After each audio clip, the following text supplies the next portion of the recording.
Hello, guys. Thanks for coming on the call. It's a privilege to be here. We've have such an exciting time at the moment.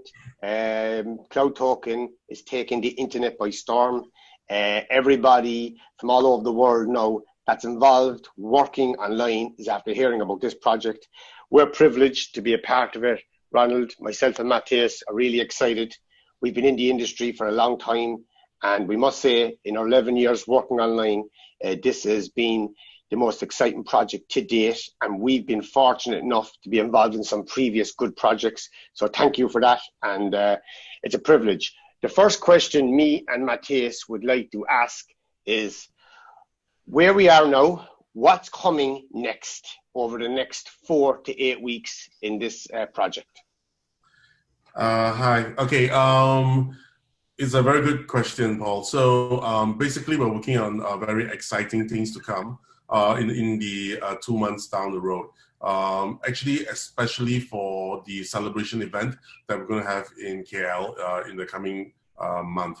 So we have actually heard a lot of response and actually or requests from the members saying that, hey, I have a lot of other type of cryptos like Stellar, Dash, and a lot more other kind of cryptocurrencies.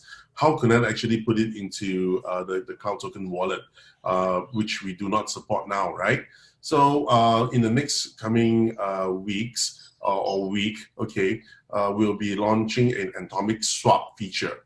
So basically, members with all these exotic-ish cryptos can actually swap into the TUSD wallet, their own TUSD wallet, okay, which they can then put into Jarvis to do a trade, okay? So that's one.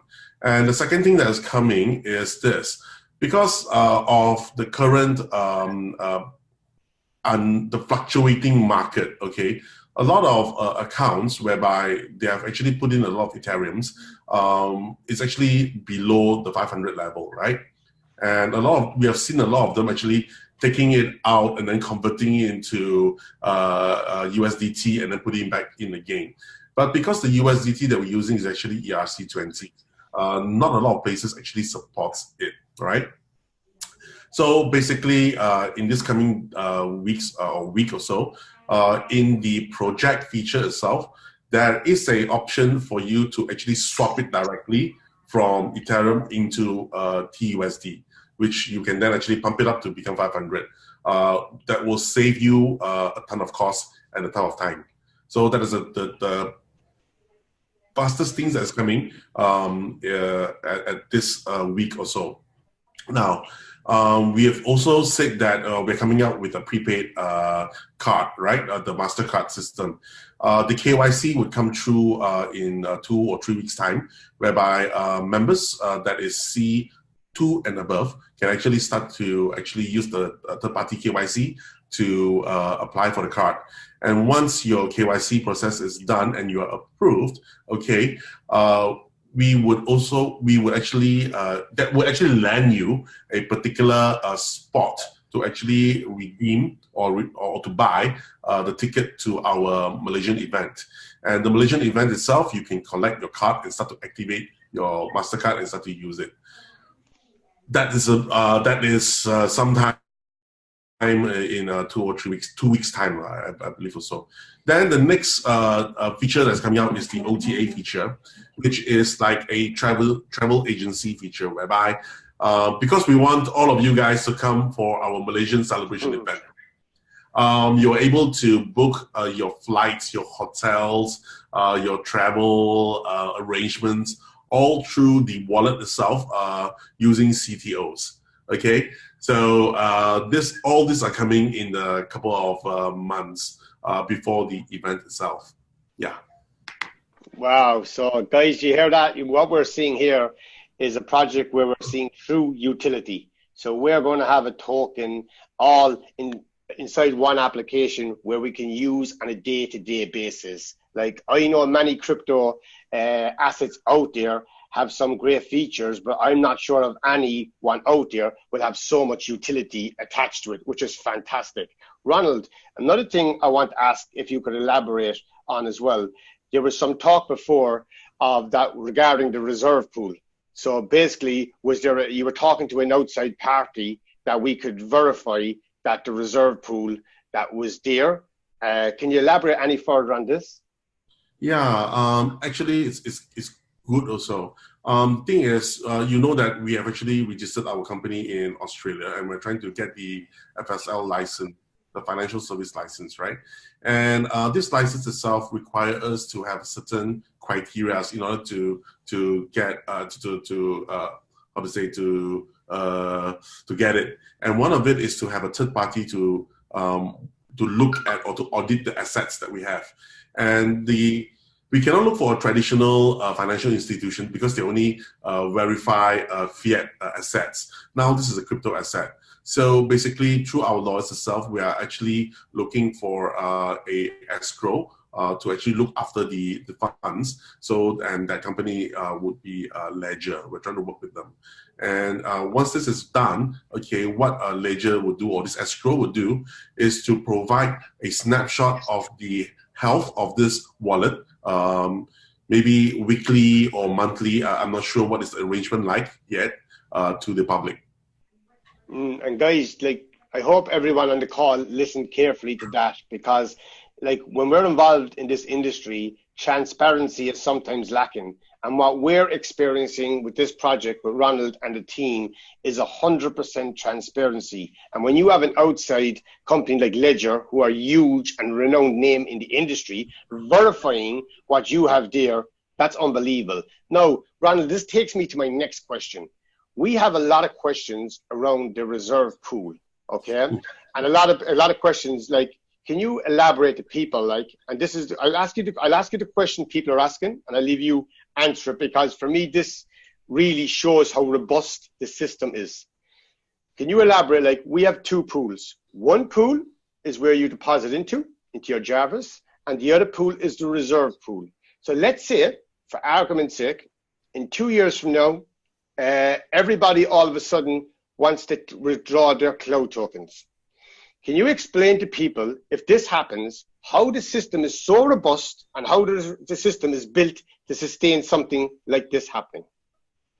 Okay, unlike some of the other projects that uses only one pool, which is the investment asset pool to actually peg their price on, or some other method. But what we are doing is this: we separate the investment wallet and the reserve wallet, which is the profit wallet, okay, into two different ones. So the profit wallet, based on the number of circulation of CTOs, determine the price. That is, the profit determines the price. And you still have your investment, okay, which does not determine the price.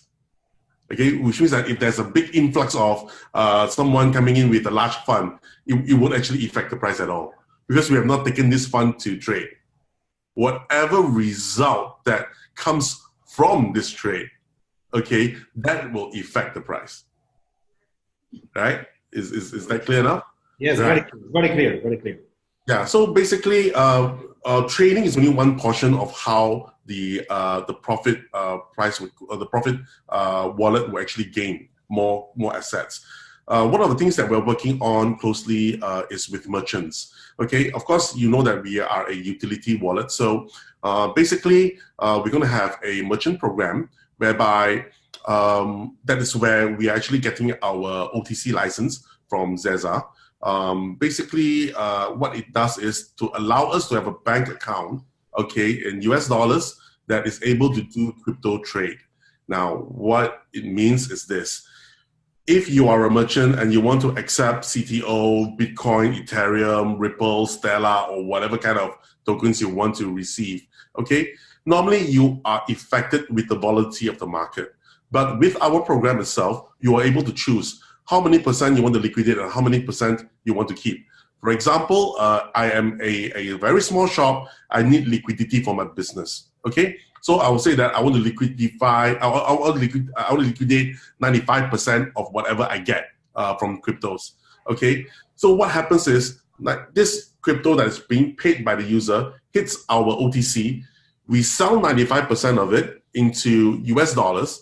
Okay, we will then within 1 to 3 days put it back into your bank account. Okay, your company's account or your shop's account, and the 5% is in your wallet, which you can choose to liquidate anytime you want with us. Now, when we do this particular cycle itself, we actually earn from the trade, okay? And this profit itself goes to the profit wallet, and it helps all the rest of team members. So these are the things that we are doing through the members, through the merchants, through the member spending, and all of this will actually increase the number of profit there is. Now, if the member used to withdraw a lot of CTOs, not say withdraw, to convert CTOs into Ethereum or whatever asset in the future itself, it would just draw down basically from the profit pool, okay? And that itself would sometimes maybe affect or maybe might not affect the price. But it should be net off eventually. It's because the profit pool itself, you have every day a lot of profits coming in from the various different channels. But if there's more withdrawal than the profit channel, then you might see a dip. But for that, we have a particular a strategy in order to counter that. Because Jarvis itself, we only pay from 6 to 12%. But what if Jarvis earns 18 to 20% for that particular month? That extra is a buffer which you use to patch up. Okay, so what we are doing is actually quite logical, and it's actually part of the ecosystem structure or strategy in order to maintain the price of the tokens. Yeah, that's powerful. Oof, that's powerful. Like, so people, guys, I hope you're listening to what was said there. So like even like on the overview of everything, let's say for whatever reason, if a large group does a lot of withdrawal and the price goes down, like look at the strategy that's implemented. But guys, once all those profits coming in from everywhere else, the main pool is not affected. What happens once profits come in, the price of token regains again. So guys, what this is, and it took us some time to understand it because me and Matthias have never seen a project like this before. When you understand the mechanics of how the whole ecosystem is working, these guys have anticipated a few advance. That gives myself and Matthias huge confidence in the project we're a part of. So, Matthias, have you any more questions to ask one? Yeah, I have good questions because we have, let's say, 500,000 people using the app at the moment. We're talking to bring merchants to this platform. Will people have some benefits if they bring some merchants? For example, let's say I live in a little town in Poland. I can go to the restaurants and I can say, okay, listen, you can accept CTO, different cryptocurrency. I can go to my friend's shop, another friend's shop. Will I get some benefits to introducing the merchants? We have not actually thought of that yet, but it would impact or it will benefit all members, not just only one. Okay, because the merchant discount or the merchant or the gas fee, you can say that, right, goes back into the pool, whereby it will actually push up the price, and everybody will gain from that. Well, Ronald, I know some people are very lazy, so they prefer to sit at home. Okay, Matthew, you go and find the merchants. So maybe you can think about some solution, get from every transaction, stop 0.001% or something like that, just to make people more active. Then we will have thousands of merchants very, very fast. Yeah, sure.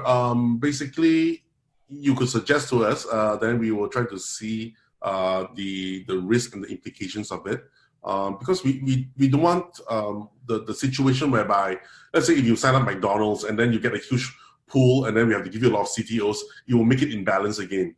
It took us a long time to actually move the crypto whales out from Jarvis so that it's actually quite stable in Jarvis now, right? So we don't want to create the second problem with this again. Well, you can pay them profit with, let's say, with BTC or whatever.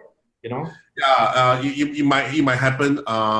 So basically, it's a good idea. If you have something that you can suggest to us, we will try to discuss in our own action team, and we will see how we can implement it if it does able to benefit the agent or the member that can actually bring in more merchants to come in. Yes, that will be a very, very good idea. Yeah, that's cool. I'm always, since I joined the business, I'm very excited about two things. Transparency, what I like the most, and that Ronald is very open with everybody. I met him a few times in person, a few times on the calls, and he's very open with what the company is doing and with transparency of the pool and stuff like that, and with the trading.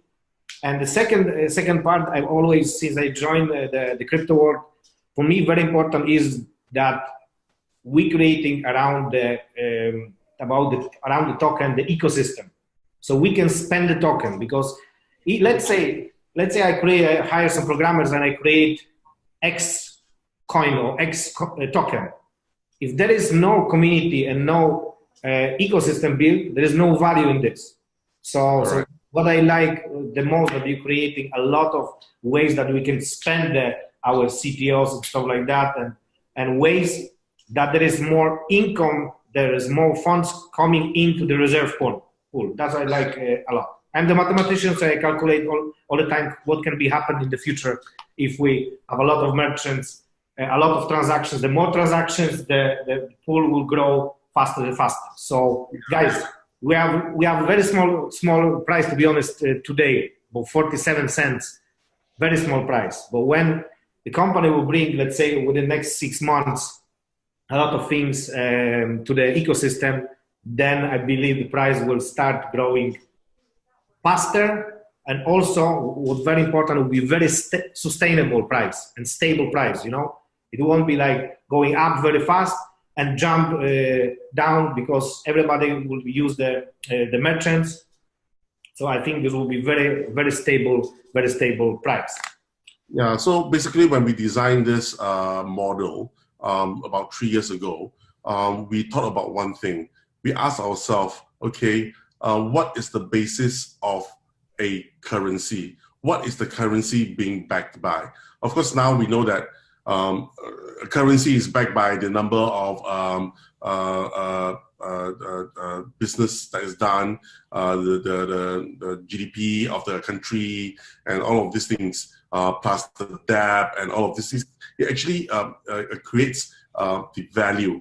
So if you look at CTO itself, right, the value is the business that is flowing around it, and that's what sets the price.